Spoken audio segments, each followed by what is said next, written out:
I've heard of the custom. An ancient rite of hospitality that obliges one to give food and drink to such a guest lest he depart hungry. To neglect the custom is to bring great misfortune down upon oneself. Marlena didn't care a whit for the old customs. She drove the man off, saying she'd rather feed the leftovers from her feast to her dogs than to give the beggar anything. The beggar then broke his spoon, cast a curse. She was beautiful, so he said she'd never wish to look at herself in the mirror again. Since she adored feasts, he swore no one would ever wish to sit and dine with her. And as she even refused him the crumbs from her table, he swore she'd never find a spoon in the world that would sate her hunger. A harsh punishment. I imagine lifting the curse was hardly simple. Curses are tricky.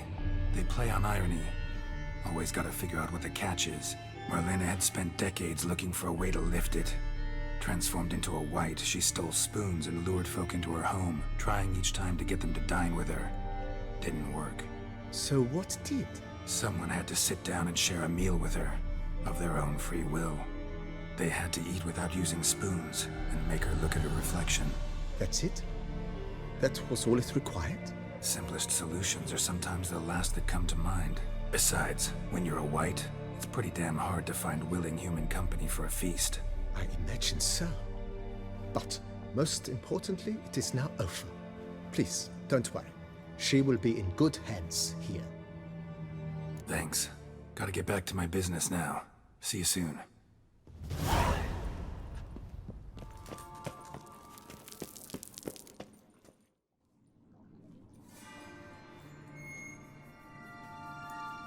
Think your friend's hand will make for a nice broth? You've clearly honed your sense of humor. But we are not cannibals, Geralt. I took a fragment of tissue from the hand. It will suffice to prepare some resonance. What did you do with the rest? I cremated it, as our codex commands.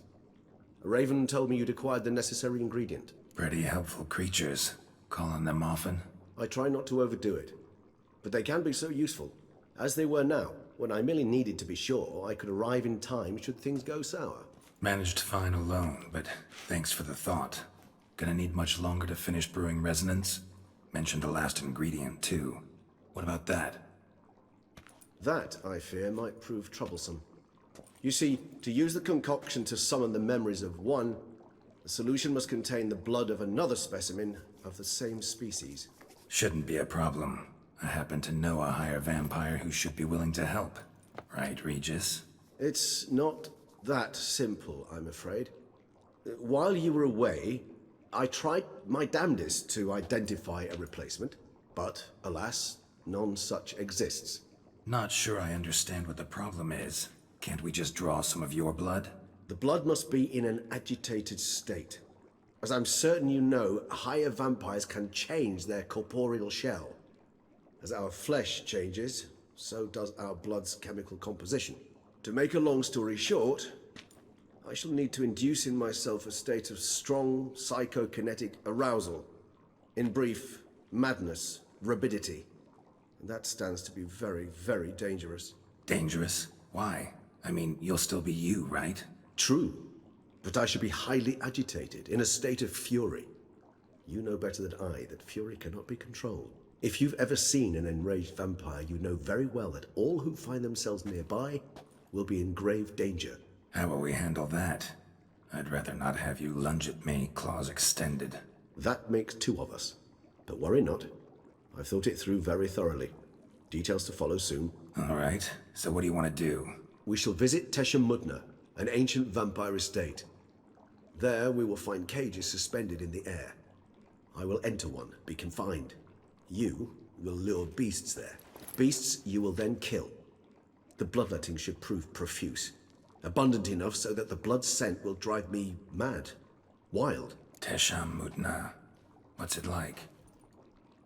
It is a place of torment. A torture chamber.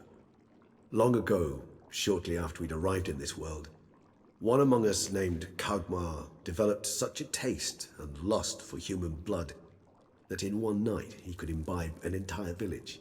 This brought trouble on the entire species. Common folk wearied quickly of living in constant fear. They began to hunt us, seek the aid of mages and witches in tracking us down. So what? Not like they could ever hope to kill you. but they were bothersome. Forgive the comparison, but when did you last enjoy mosquitoes buzzing around your head? In any case, the other vampires decided something had to be done. Kagmar had to be caught and punished. A torture chamber was thus outfitted in the dungeons of Teshem Mutna. Inside it, a cage made entirely of a special alloy of silver, dalvinite, and meteorite steel. Kagmar was captured and locked in the cage, sat there over 2 centuries, driven to fury time after time, never able to escape. Thus I know the cage will withstand the fury to which we shall drive my humble being. See no reason to dawdle. Teshem Mutna. Take me there. In a moment. Just one last thing.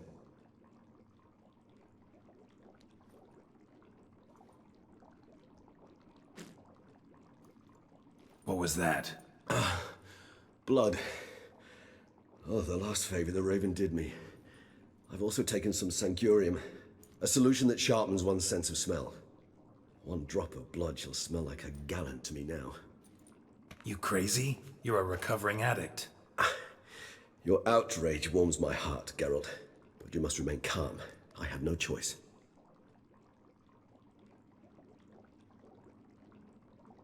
As things stand, the die is cast. High time we set off for Teshem Mutna. My head's spinning already, and you're starting to smell quite tasty. And you're starting to scare me.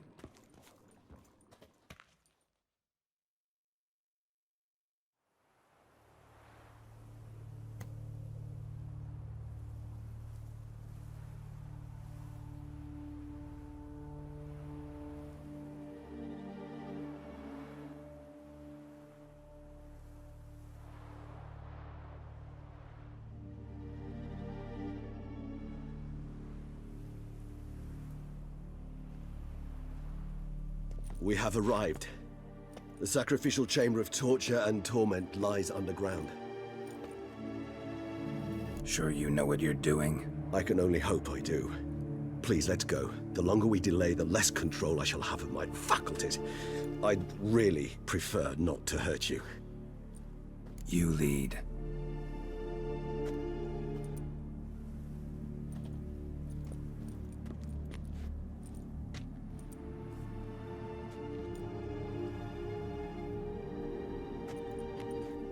Scurvers must be getting close to their feeding ground. Correct.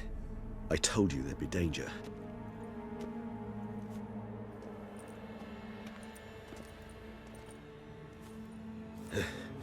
Beyond this wall lies...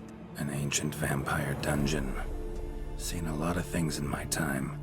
Nothing quite like this, though. I feel honored. A man with such a wealth of experience, yet I'm about to show him something new. Now, to open it.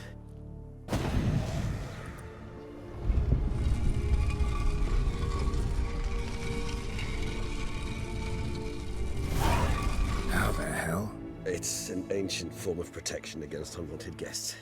The mechanism which releases the latch reacts only to a higher vampire's blood. Tricky mechanisms, a vampire hideout. Fortified, secured. Must have been important to your species once, Toussaint. It shall always be so. During the conjunction, the gate from our world into this one opened upon this land and no other. This was the first place we saw.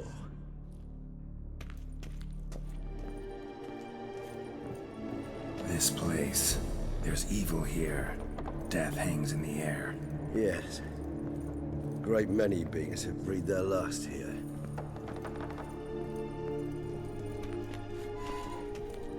Cells. Who for? Disgraceful. Excruciatingly so, this particular page from our history. I'd rather not summon the demons of the past if it's all right with you. Glyphs are carved into the rock. Coated with blood used to be. They mean something? What's this symbol mean?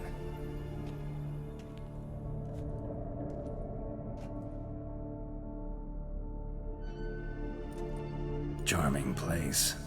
But what are all those cages for? Mentioned one vampire being kept here.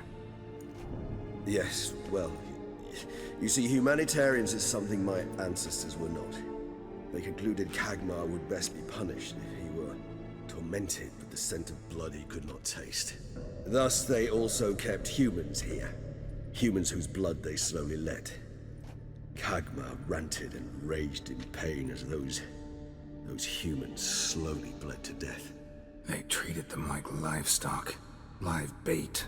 I'd like to be able to turn back time, deny it, but alas, I can do neither. Feel shame for my brethren. That is all I can do. Don't take it so hard. Nothing you could have done about it. Let's get to work. Well, that was awkward. Fine. I prepared the bait. Please be so kind and place it, ideally at the tunnel entrances. The scent will spread most effectively there.